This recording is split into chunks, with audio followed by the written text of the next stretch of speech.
ไฟยังกะเรารู้นำกันพี่น้องไว้ยังเนาะพี่น้องเนาะแต่ว่าน้องเบยว่าได้เด้เนาะสุดนี้เนาะมีแต่เมียเพิ่นได้พี่น้องได้เอาพี่น้องเนาะมื้อนี้กะรันนี่ยังนี่โอ้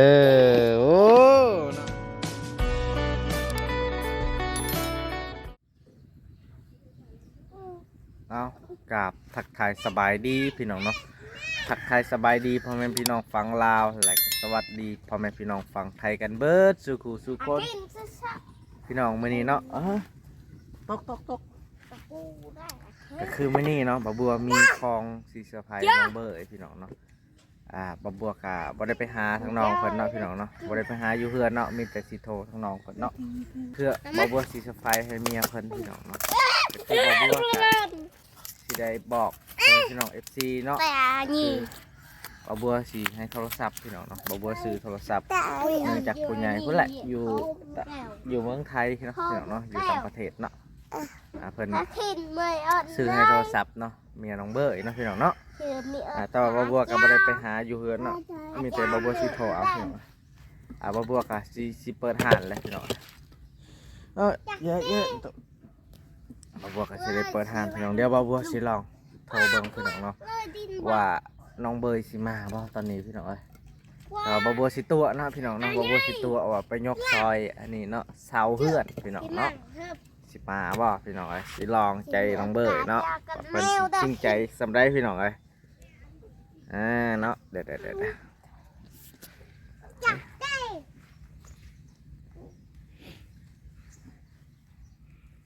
บบนึงครับพี่น้องเอ้ยเนี่ยอะไรหมดกล่องสิลูก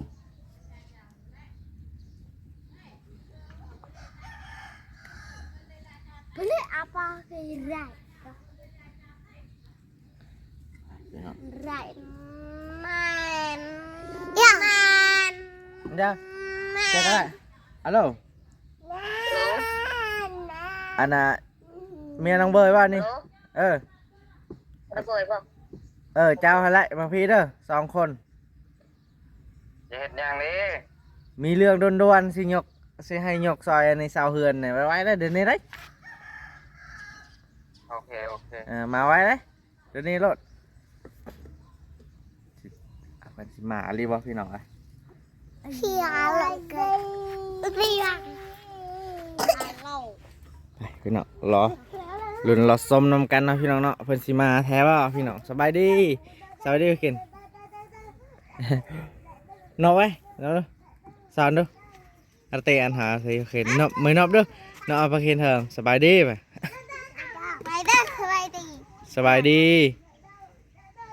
เดี๋ยวมันจะตกสักดินบอกนี่Di bak di dam nah. ถ้าสมทะลุนนำกันเนาะพี่น้องว่าน้องเพิ่นสิมาแท้บ่พี่น้องบ่เพราะว่าบัวว่าไว้เด้อ2 คนเนาะเพิ่นสิว่าจังใดพี่น้องเนาะนี่แทงน้ำบัวเนาะเฮ็ดแบบสูงๆพี่น้อง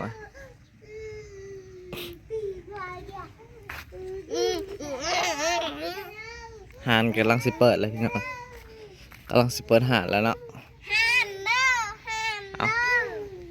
นี่ก็เป็นบรรยากาศเนาะพี่น้องเนาะบรรยากาศเดี๋ยววางๆก่อนบัวสิยกตัวนี้เนาะไปไว้ตรงนี้เนาะยกดินบ่ Din bak ijo. ดินบอกกันยังเรือบ่ลายพี่น้องดินบอกก็แตกไปเลยดินบอกนี่เนาะบัวว่าสิเกาะห้องเนาะบัวมีเป้าหมายอยากเฮ็ดพี่น้องบัวสิได้เกาะห้องมองนี่เนาะพี่น้องบัวสิเกาะประมาณนี้เนาะสิเกาะห้องขายน้ำดื่มพี่น้องเนาะสิเกาะห้องขายน้ำดื่มมองนี่เนาะพี่น้องเนาะแล้วก็ทั้งหลังเนาะแล้วก็มีเงินกับสิเฮ็ดห้องนอนอีกเนาะ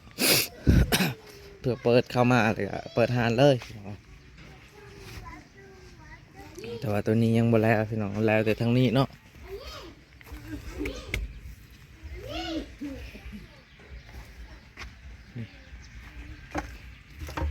งน้ำเนาะสระผมก็มีเบิดหานสระผม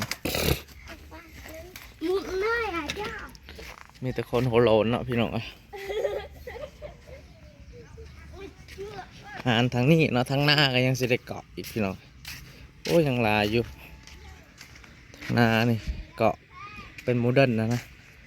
ยังสิได้เกาะอยู่ยังลายพี่น้องตอนม่วงๆเนาะบ่ได้หด2 มื้อเลยเนาะตอนม่วง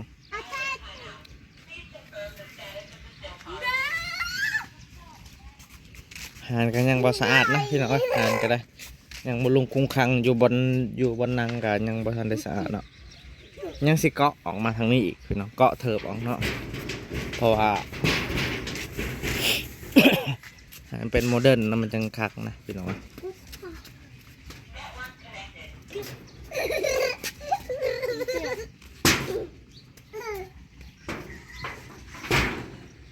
บรรยากาศช่วงเช้าๆเนาะพี่น้องเนาะทางนี้ก็สิเกาะเนาะพี่น้องเนาะโอ้ยังลายอยู่พี่น้องยังลายอยู่ยังเงินกับยังลายเติบอยู่พี่น้อยรวมๆกับประมาณ2-3 หมื่นนี่แหละประมาณนั้นเนาะว่าเขาก็สิได้เฮ็ดแบบธรรมดานะพี่น้อยเกาะตัวนี้มันจังคมแน่เนาะคันเกาะออกตัวนี้เกาะเถิบออกเป็นโมเดิร์นนะซ้ำนี้ก็ถือว่าเขามาแต่ไกลพอสมควรเนาะพี่น้องตะกี้แห้งหนักเนาะพี่น้องเนาะตะกี้แห้งบ่ได้มีอีหยังโอ้พี่น้องพ้นตกมื้อนี้พี่น้องเบิ้งลูกค้าเพิ่นมาตัดผมนี่ล่อเลยพี่น้องนี่เห็นไหมโอ้ตายกักเลยนี่ตัดบ่ทันแล้วซ้ำพี่น้องเอ้ยนี่เบิ้งตังเดอในครบอยู่นี่เบิดเนาะพี่น้องว้าขากอะลีพี่น้องนี่น้องบรรยากาศก็ดีแห้งเลยพี่น้องเอ้ยแต่ว่าเฮาก็ยังบ่มีเงินสิเฮ็ดหานพี่น้องเอ้ยเนาะก็ยังเก็บอยู่พี่น้องเบิ่งนี่ลูกค้าก็เปียกไปแล้วเด้อ ขากอะไรนี่พุ่นทางพุ่นก็มีเนาะพี่น้องทางพุ่นก็มีลูกค้าเนาะว้าตายแล้วเบิ่งนี่สมบรรยากาศหนาดีเลยนี่อันนี้ก็เท่เลยเนาะทรงผมแบบวัยรุ่นเลยเนาะพี่น้องมาก็ได้ฝนตกพี่น้องมื้อนี้อยู่บ่ได้เลยหานเนาะโอ้สุดยอดแหงเลยลุ้นนำกันเนาะโอเคเนาะพี่น้องตอนนี้น้องเบยกับเมียเพิ่นกำลังมาแล้วเนาะพี่น้องเบาบัวก็ได้ตัวทั้งน้องเพิ่น2 คนพี่น้อง ว่าสิให้ยกเสาเฮือนซอยพี่น้องแต่ว่าบ่แม่นพี่น้องเบาบัวกันเลยมานั่งอยู่พี่2 คนนะนั่งอยู่ใช่ปะเหยียบสิขี่กระไฟนี่นะเอาสบายดีเด้อทางนั้นสบายดีทางนี้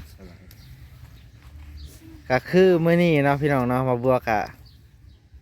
แชทสิมาเซอร์ไพรส์เนาะพี่น้องเนาะเซอร์ไพรส์ยังกะรอรุ้นนำกันพี่น้องไว้ยังเนาะพี่น้องเนาะแต่ว่าน้องเบยบ่ได้เด้เนาะสุดนี้เนาะมีแต่เมียเพิ่นได้พี่น้องได้เอาพี่น้องเนาะมื้อนี้กะรันนี่ยังนี่โอ้เนาะผู้โชคดีก็คือผู้นี้เนาะพี่น้องเนาะน้องเบยเพิ่นมีแล้วว่าโทรศัพท์มีแล้วเพิ่นเนาะแต่ว่าอันนี้เขาให้มีอันนี้เพราะว่าทุกอย่างครบแล้วเขาตังให้เรียบร้อยแล้วเนาะพี่น้องเครื่องนี้คายกับบ่ได้เด้อไว้ใช้งานบ่ต้องขายvivo พี่น้องตัวท็อปผู้ได้ใน vivo บ่ได้ท็อปดอกธรรมดาเราตู้หาแล้วยากอะไรตู้ห้างก็บ่สบายต้องการวิ่งก็ติดต่อดูก็คือผู้ใหญ่ใจดีผู้แหละอยู่เมืองไทยอะไรพี่น้องเนาะเพิ่นก็บ่ให้สื่อน้ำแต่ว่าเพิ่นก็สิบ่บัวก็สิให้ขอบคุณเพิ่นเนาะพี่น้องเอาโอเคเนาะเอาน้องเบยก็ขอบใจเพิ่นแน่ขอบคุณแม่เจ้าซื้อมือถือให้ขอให้เจ้าความเจ็บจะได้ของไปยังมีเด้อขอ ทานสำนีขอให้เจ้าได้คืนเป็น100 เท่าพันเท่าหลอด โดยเนาะเอาจับอันนั้นโทรศัพท์นะเขาสิถ่ายเป็นปกสมเจ้านั่ง2 คนยืนปิ้นปิ้นจังซี่ได้ปะ1 2 3โอเคเอาพี่น้องเนาะ ก็คือ เปิดเบิ่งก่อน เปิดเบิ่งกันเนาะ เปิด ครบแล้วเขาเติมเน็ตใส่อะไรเอาเปิดดีเด้อจะมันตอกใส่นี่ ให้ดูเปิดเป็นโทรเล็บเว้ย โทรศัพท์นี่ ได้คน อีกแล้ว ได้คนเครื่องแล้ววันนี้ ไม่ได้เล็บตะทิ่มมาเลย น้องเบยก็มีนะก็ได้คนเครื่องแล้ววันนี้สบาย มีแต่ถนนถนอมมาแล้วลินกับประหยัดและมันบ่มีจะได้เนาะใส่ทรงใส่สาครบ ตาโถของเท่ ใส่บงใส่เบาครบอันนี้พี่น้องนี่ ไปเบาเดี๋ยวเบยกับเทียมจ้ะไปอันนั้นจับเลย มาหาประกันได้นะฮะ เด้อนั่นเด้อ อย่าทิม ประกัน3 เดือน หาประกัน3 เดือนมาหาประกันให้ เก็บไว้ดีๆจะหน่อยลืมมาไว้ในกล่องมันทันแหละ ลินมวนอยู่ปะ วิโอรุ่นหยัง วีโวรุ่นดี บ่แม่ นะ นแบบโตค่อยซื้อ เคยเจอ เนาะ ความจำลายได้ความจำ256 กิกคุณนะ เก็บดีในกล่องมันพ่อสิไปทิมเลยนะ ให้มีอ่ะเนี่ยนะให้เจ้านะฮะมันจะสบายคนเครื่องเนาะใส่งานก็ได้ หรือว่าอยากถ่ายคลิปบอลนันนี่ก็ถ่ายได้ส่องเขากับตังให้แล้วส่อง YouTube ชื่ออันนั้นใส่ชื่อสมเจ้าละสุดใจวัด Facebook อืม Facebook ก็สุดใจอาเบยเขาเขียนใส่ สุดใจอาเบย เขียนเพิ่นว่าสิว่าสุดใจโสดเด้อ สุดใจโสดเด้อว่าซ่านพี่น้องเอ้ยเนาะก็คือตัวนี้แหละเนาะพี่น้องเนาะที่บ่าวบัวโทรทั้งน้องเพิ่น2 คนว่าให้มาไวๆเนาะมาช่วยยกอันน่ะเสาเฮือนเนาะพี่น้องเพิ่นก็เลยมาคิดว่าเพิ่นสิบ่มาอะไรพี่น้องคันบ่มาก็บ่ได้อะไรแหละหากก็บ่ให้เลย นี่เพิ่นมาพี่น้องเอ้ยเนาะก็ว่าสิมาเซอร์ไพรส์เพิ่นแต่เมื่อวานนี่แต่ว่าบ่ได้ไปพี่น้องเอ้ยเมื่อวานนี้ก็ได้ไปแต่ว่าก็บ่เห็นเนาะพี่น้องเนาะว่าซั่นซะสิประมาณนั้นพี่น้องเนาะมื้อนี้ก็ได้ไปแล้วได้มีบ่เขียดมื้อนี้ บ่ได้ไป บ่ได้ไปเยี่ยงเขียดเนาะพี่น้องกินชั่วโมงเปิดเลย เบื่อแล้วเนาะบ่อยากกินแล้วเนาะเขียดเนาะโตพี่น้องเพิ่นตลาดน้อยก็มาส่งอาหารแต่เช้าๆแล้วนะพี่น้องได้หยังกินตอนเช้านี่ กินดี กินข้าวแล้วเนาะ กินดีก็เก็ตมาไว้ ไปได้สวนเฮ็ดแล้วบ่สวน แล้วแล้วเนาะปลูกกบเรียบร้อยแล้วบัดนี้ แม่น พี่น้องเพิ่นว่าเรียบร้อยแล้วได้ ปักโบง2 ขนาด อ่า ปักโบงขนาด 1ปักโบงขนาด 1ปักสลัดขนาด 1 โดพี่น้อง เพิ่นว่าไม่ไปเรียกว่าให้ปากหมดอยู่ส่วนเก็บลูกเครื่องคอเก็บไว้หัวสุดท้ายบ่ได้ไปจำ ว่าสิไปเฮ็ดเวียกแต่ว่าก็บ่ได้ไปเนาะโดพี่น้องสุดท้ายไม่ได้ไปเครื่องเรียบร้อยหมอแหกได้กระโปงไปไหนหมดสุดท้าย บ่ได้ไปซ้ำพี่น้อง ก็ได้ว่าพังมือ2-3 มือเลย ลิ้นเป็นอยู่บ่โทรศัพท์นะเป็นเนี่ยพี่น้องFacebook เฟซบุ๊กว่าบอกกระตังให้เรียบร้อย WhatsApp เรียบร้อยเลยมีแต่ติดต่อง่ายสะดวกสบายเนาะพี่น้องดีใจอยู่บ่ ดีใจอยู่ ดีใจเนาะทางบางมีต่อไปเลยจะผู้ชมผู้ข่าก็คือเราได้เรามี พี่น้องเนาะ เราได้1,000 เท่า ทางเมียเพิ่นก็อวยพรบ่ค่อยเป็นพี่น้องเนาะ ที่เป็นมาได้ มันเคยเป็นคือกันพี่น้องคือบัวคือกันพี่น้องได้โทรศัพท์แล้วก็สะดวกสบายเป็นคนละเครื่องแบบนี้เนาะเขาเติมให้แล้วเน็ต1 เดือนสมัครไว้แล้วแต่ว่าบุ้งว่าสิฮอด1 เดือนบ่พี่น้องแต่ว่ามันก็ฮอดดอกคิดว่าเนาะเติม1 เดือนก็ฮอด1 เดือนแต่ว่าแห้งหรือบ่แห้งบุ้งคือกันพี่น้องต่อพี่น้องไปน้องเบยบ่ได้ยินแล้วใส่กู จะเอาใส่ออกไปใส่หูแล้วจะบอก ว้าต่อเป็นเอาเด้อเต้นเนาะ จ้ะ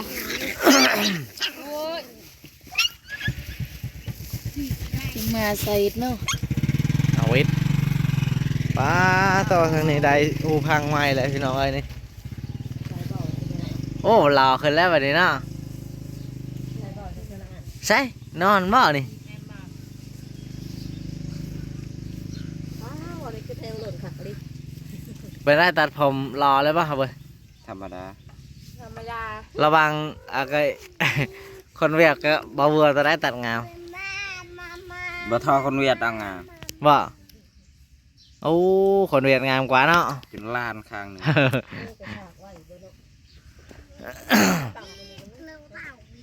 มวนว่าหูพัง บ่ดัง บ่ทุ่มบ่มีเบสอ่ะต่อพี่น้องเอ้ยเพิ่นก็ได้คนละเครื่องบัดนี้ ดีใจอยู่เนาะได้คนละเครื่องเนาะพี่น้องเนาะเพิ่นก็มาแต่เช้าๆแล้วได้พี่น้องมื้อนี้บ่บัวโทรหาน้องเบิดเพิ่นเนาะ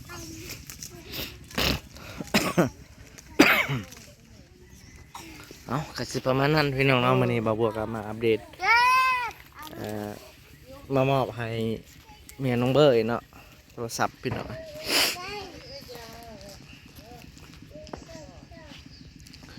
นี่บรรยากาศตอนเช้าๆเนาะพี่น้องเนาะ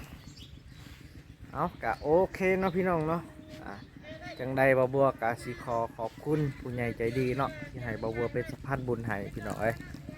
ขอบคุณหลายๆเด้อขอบคุณแม่หลายๆแล้วก็ขอบใจแม่หลายๆเด้อที่